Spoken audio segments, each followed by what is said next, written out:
Hi everyone, I'm Sam and welcome back to the old YouTube channel. And if you're new here, it's lovely to meet you.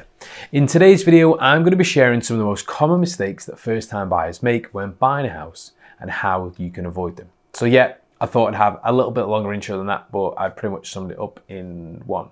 So if you're interested in learning what not to do, then I highly recommend that you subscribe to our YouTube channel. It's dead simple, you just need to press the button below labeled subscribe.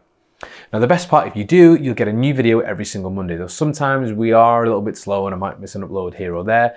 But if you're not looking for mortgage advice, then you need to move on to the next video. Anyway, I've rambled on enough in this intro, so let's get to the video. So mistake number one is taking out credit before or just before applying for a mortgage. Until your mortgage application has been fully approved, do yourself a favor and don't go taking out any new credit or anything like that. Lenders will closely look at your credit history and score, which means that they're going to look at your debt to income ratio. Now by this I mean how much your personal debt levels are to your income.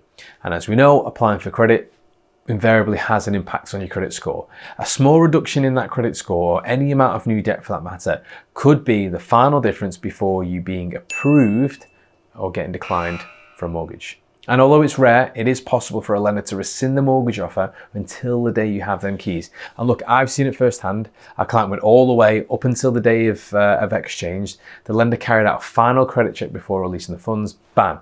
A personal loan of 10 grand, and the client said he was trying to consolidate debts before he completed. So just make sure you don't take out any more debt leading up to the mortgage application. So mistake number two. Now, this one's not really a mistake, it's more of a piece of advice, but we see it all the time. Someone will house shop before they understand the affordability, which means they set their sights on a property which simply is not affordable to them and their circumstances. This means for a lot of disappointment for first-time buyers, and we don't really want that, do we? So if you don't know exactly how much you can realistically afford to pay, you might well end up wasting precious time viewing properties that are just simply out of reach. Now, by contacting a mortgage advisor or using an affordability calculator just like the one on our website, you'll get a basic understanding of what you can afford, which means you can go out and view properties that are fitting within your budget. Mistake number three. Don't underestimate the cost of actually owning a home. So many people think it's simply the mortgage repayments, and then they find themselves unstuck as they're overstretched because they've maxed out their affordability. Basically, bitten off more than they can chew. There is so much more to owning a home than the mortgage payments and deposit. You have the bills like energy, gas, electric, TV license, Sky packages or Virgin packages, or whoever provides your TV services, and even your home and personal insurances. So your advisor and lender will apply strict stress tests when they determine how much you can realistically look to borrow. But it's also worth ensuring that you know exactly what your total outgoings are going to be every month to avoid those sleepless nights questioning how the hell are you going to pay for everything when it comes to it. Oh, and you're also going to need to keep an eye on top of the general maintenance of the property. And if you want to undertake any home improvements or renovations, you're going to need to factor that in from the budget to begin with. So don't just look at the mortgage, we need to look at the whole picture of where you're at now, what you're buying, and what the costs are going to be going forward.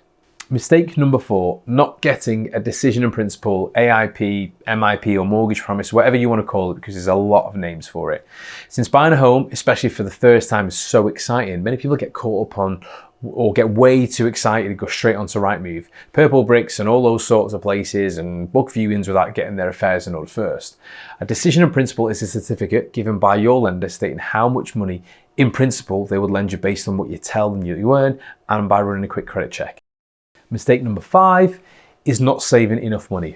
I'm not talking about the amount of money you have saved for the deposit. I'm talking about saving money for the fees and everything else that comes along with it. So when you buy a home, you're going to need help from other professionals.